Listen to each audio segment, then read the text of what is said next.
Merdeka. Assalamualaikum warahmatullahi wabarakatuh. Bertemu kembali dalam channel yang menceritakan tentang kisah dan sejarah perjuangan anak bangsa.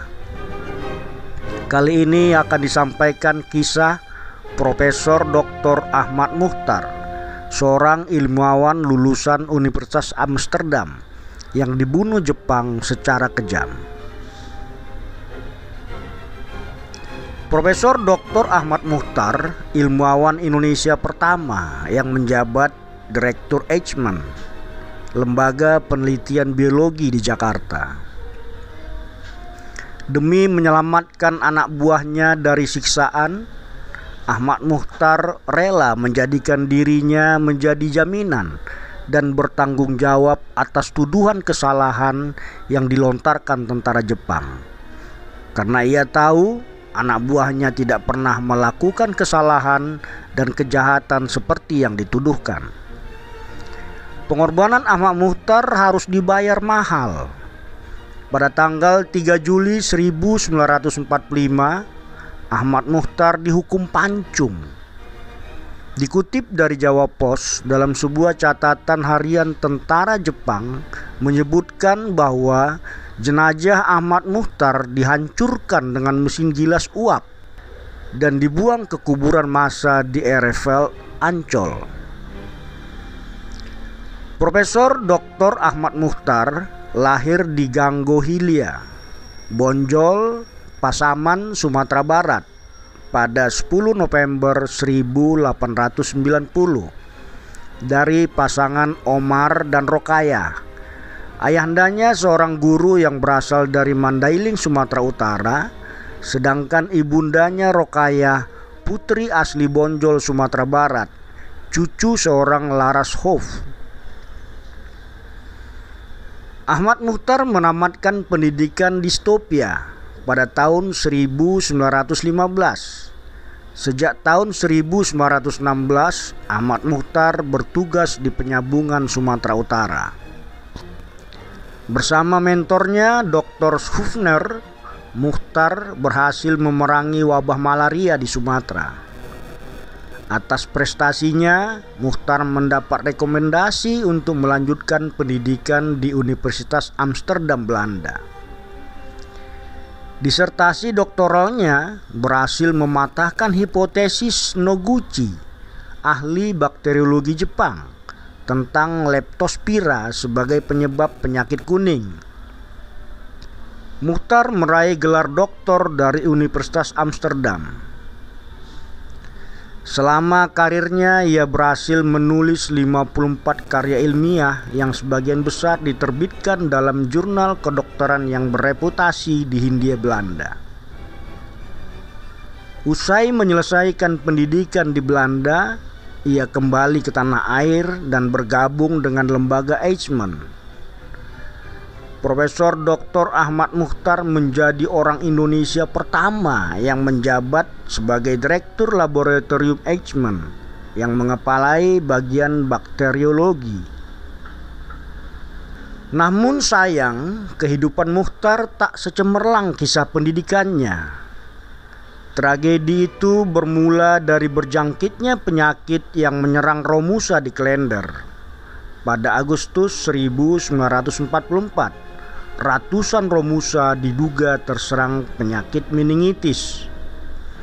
Direktur Rumah Sakit Umum Pusat yang sekarang bernama Rumah Sakit Dr. Cipto Mangunkusumo menugaskan pada Dr. Bagder Johan untuk mengecek kondisi para Romusa. Menurut Bagder, dari gejala para Romusa diduga mereka terkena tetanus, bukan terserang meningitis. Sebanyak 90 orang dibawa ke rumah sakit, namun nyawa mereka tak dapat terselamatkan. Bahkan tragisnya lagi, ratusan orang lainnya tak sempat dibawa ke rumah sakit. Menurut taksiran Dr. Bagder Johan, angka kematian mencapai 1.000 orang. Berdasarkan laporan dari Kevin Beth dan Sangkot Marjuki dalam bukunya Worst Crime in Japan Occupied Indonesia, menyebutkan korban mencapai 900 orang. Mengetahui berita tersebut, tentara Jepang kelabakan dengan kematian massal yang dialami oleh para Romusa. Peristiwa ini secara politik bisa berdampak luas dan berbahaya bagi pemerintah pendudukan Jepang di Indonesia.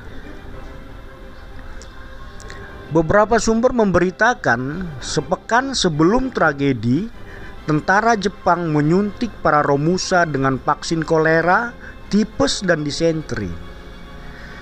Dari hasil penelitian yang dilakukan oleh Lembaga Penelitian Eijkman yang dipimpin oleh Profesor Dr. Ahmad Muchtar, merilis bahwa Romusa terpapar toksin tetanus saat diberi vaksin.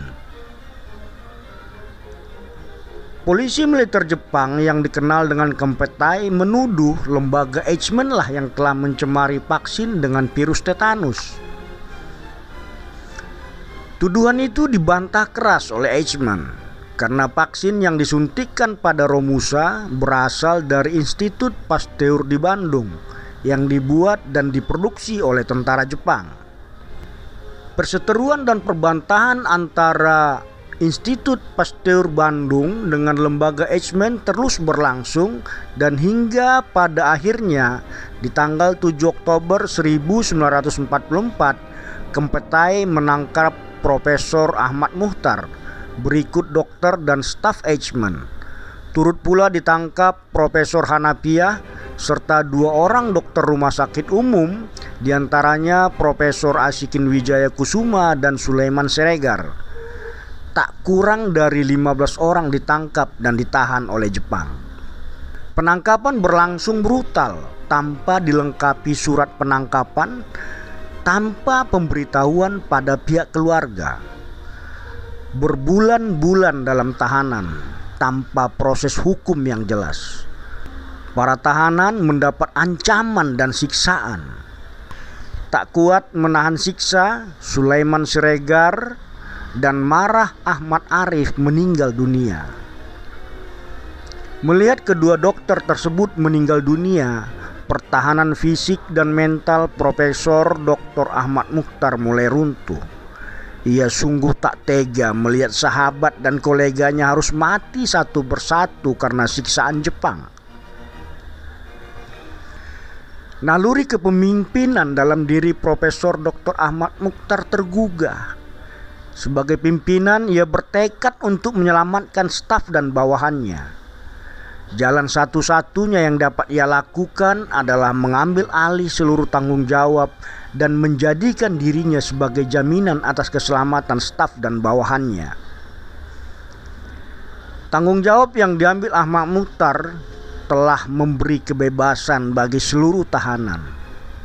Satu persatu mereka dilepaskan, namun tidak dengan Ahmad Muchtar. Ia tetap ditahan oleh tentara Jepang. Setelah seluruh tahanan dibebaskan pada tanggal 3 Juli 1945, Profesor Ahmad Muchtar, putra terbaik bangsa, dihukum pancung atas persangkaan perbuatan yang tak pernah ia lakukan.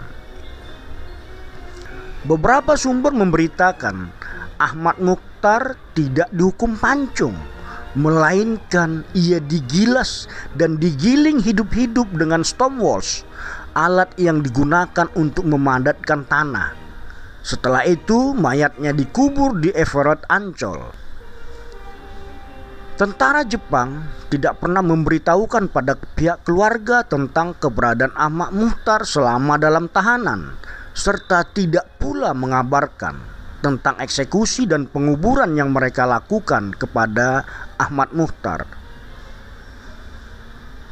Keberadaan kuburan Ahmad Muchtar baru diketahui setelah 65 tahun kemudian, tepatnya pada tahun 2010 atas upaya yang dilakukan oleh penerusnya, Direktur Lembaga Eijkman yang bernama Sangkot Marzuki serta koleganya Kevin Bird yang berhasil menemukan makam Everett, Ancol.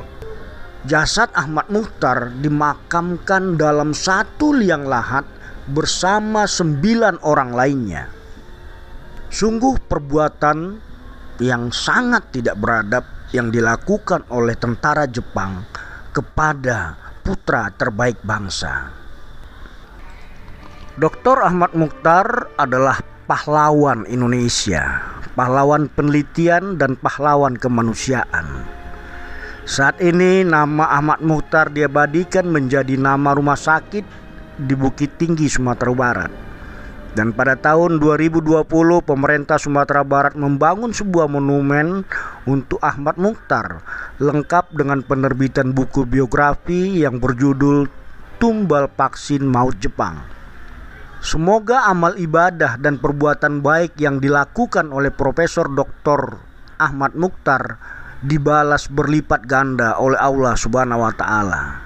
Terima kasih. Wassalamualaikum warahmatullahi wabarakatuh.